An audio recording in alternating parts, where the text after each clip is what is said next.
Hello friends, today we will be studying the gross anatomical features of the large intestine. Now when we say large intestine, what is its extent? It extends from the ileocecal junction, which lies in the right iliac fossa, up to the mucocutaneous junction of the anal canal. That's the extent of the large intestine. Its normal length is about 1.5 or 1.5 meters and it has got four parts. First being the cecum and appendix, next is the colon, third is the rectum and fourth is the anal canal. So those are the four parts of the large intestine.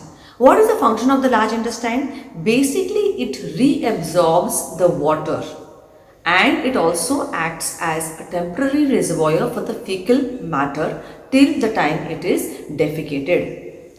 Now when we see large intestine, there are three cardinal features or three gross anatomical features which we see in the large intestine. First is tinea coli, second is sacculations or hostrations, and third is appendices epiploicae. Now tinea coli are nothing but three longitudinal bands of the longitudinal smooth muscles seen in the wall of the intestine.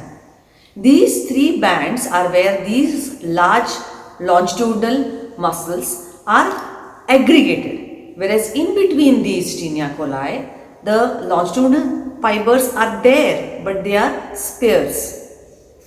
These three tinea coli, each having a length of about 4 feet, and onto this 4 feet length of tinea coli is inserted the 6 feet long large intestine.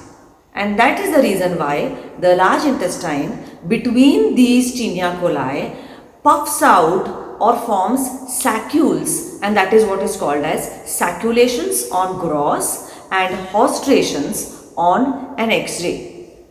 Whereas the third feature is appendices epiploicae. These are peritoneal pouches filled with fat that are seen on the outer surface of the large intestine. So these are the three cardinal features of the large intestine. Of these, the tinea coli begin at the base of the appendix. They are not seen on the vermiform appendix. They are not seen on the rectum. They begin at the base of the vermiform appendix. So they are seen all along the cecum colon, right down up to the sigmoid colon. While the appendices epiploicae are seen all along the large intestine except at three places, and that is the cecum, the vermiform appendix and the rectum. So those are the features of the large intestine. Now let us see the gross anatomical features of cecum and appendix. So cecum, as we said, is the first part of the large intestine, and now what we see here is the specimen showing us the cecum and the vermiform appendix. Now what is this cecum? Basically it's an asymmetrical sac-like structure which is the first part of the large intestine. Where is it situated? It lies in the right iliac fossa. When we talk of size of the cecum, it measures about 6 centimeters in length and 7.5 centimeters in breadth. When we talk of the shape of the cecum, as we can see here, it looks like an asymmetrical cul-de-sac-like structure. When we talk of morphological features, we have to remember 2, 2 and 2. It has two borders, two surfaces, and the interior shows two openings. What we see here is the anterior surface of the cecum, and this here is its posterior surface. So two surfaces, two borders, a convex and long right border and a small short left border. So those are the two borders. When we go on to see the relations of the cecum, we talk of peritoneal relations and visceral relations. Peritoneal relations, the entire cecum is completely covered by peritoneum. Visceral relations we study as anterior relations. Anteriorly, the cecum is related to anterior abdominal wall, the lower margin of the greater omentum, And when the cecum is completely empty, it also is related to some coils of ileum. Posterior relations, the posterior surface is going to rest on the right iliopsoas muscle. Anterior to the muscle will be three nerves: the lateral femoral cutaneous nerve, the trunk of the femoral nerve, and at times the genitofemoral nerve. And these nerves in turn will be covered by the fascia iliaca. Plus, at times a retrocecal vermiform appendix will also be related to the posterior surface of the cecum. Superiorly, the cecum continues as the ascending colon, while inferiorly it rests on the lateral part of the inguinal ligament. Medially, it is related to the ileum at the iliocecal junction and to the base of the vermiform appendix.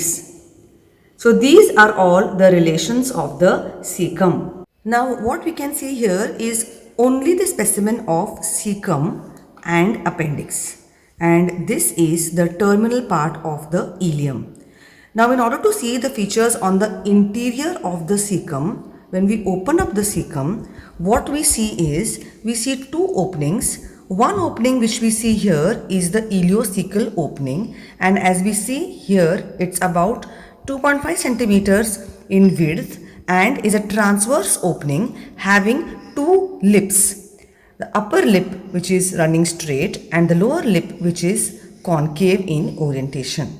So this is one of the openings which we see in the interior, and the other opening is the opening of the base of the appendix, which is situated about 2 centimeters postero-inferior to the opening of the iliocecal junction. And this opening of the appendix is guarded by a semilunar shaped valve which is called as the valve of Gerlach. So those are the features which we see in the interior of the cecum. Two openings, one opening of the iliocecal junction and the other is the opening of the base of the appendix. The arterial supply of the cecum comes from anterior and posterior divisions or branches which come from the inferior division of the ileocolic artery, which in turn is a branch coming from the superior mesenteric artery. Venous drainage of the cecum will go into the ileocolic vein, which ultimately drains into the superior mesenteric vein. The lymphatics from cecum drain into the ileocolic lymph nodes, which then drain into the superior mesenteric group of lymph nodes. Nerve supply here would be sympathetic and parasympathetic. The sympathetic is carried by the superior mesenteric plexus, wherein the preganglionic fibers are coming from the T10 to L1 spinal segments, whereas the parasympathetic supply will be coming from the two vagus nerves. Thus, we have studied the gross anatomical features of the cecum, and now we go on to study the gross anatomical features of the vermiform appendix. Now, vermiform appendix, what is it? It is basically a narrow worm-like tubular diverticulum which arises from the posteromedial wall of the cecum about 2 centimeters posterior and inferior to the iliocecal junction. And this vermiform appendix is also suspended by a peritoneal fold which is known as mesoappendix. Now, when we talk of the length of the vermiform appendix, it could be anything between 2 to 20 centimeters and averaging about 9 centimeters. Now, what we see here, this is the vermiform appendix, as we can see arising from the posteromedial wall of the cecum. When we talk of the morphological parts of the appendix, it has got a base, a body and a tip. Base is seen at the appendicular orifice of the cecum, which lies 2 centimeters postero-inferior to the iliocecal junction. Then comes the body.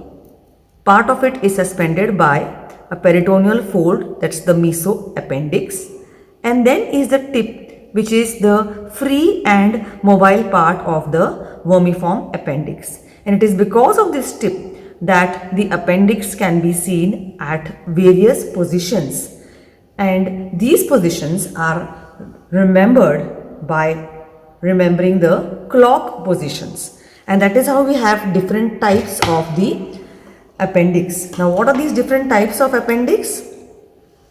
There could be an appendix which lies subcecal or in the paracolic area, and that is what we call as the 11 o'clock position. Then the appendix could be lying just behind the colon, that's a retrocolic position, or the 12 o'clock position. Next comes the position which we are seeing right now, that is the splenic or the 2 o'clock position. Then it could be pointing towards the promontory of the sacrum, the promontoric position or the 3 o'clock position. It could be pointing down towards the pelvic cavity, and that is the pelvic or the 4 o'clock position. Or it could be straight running down towards the inguinal ligament, and then that is the mid-inguinal or the 6 o'clock position. So these are the different positions of the appendix.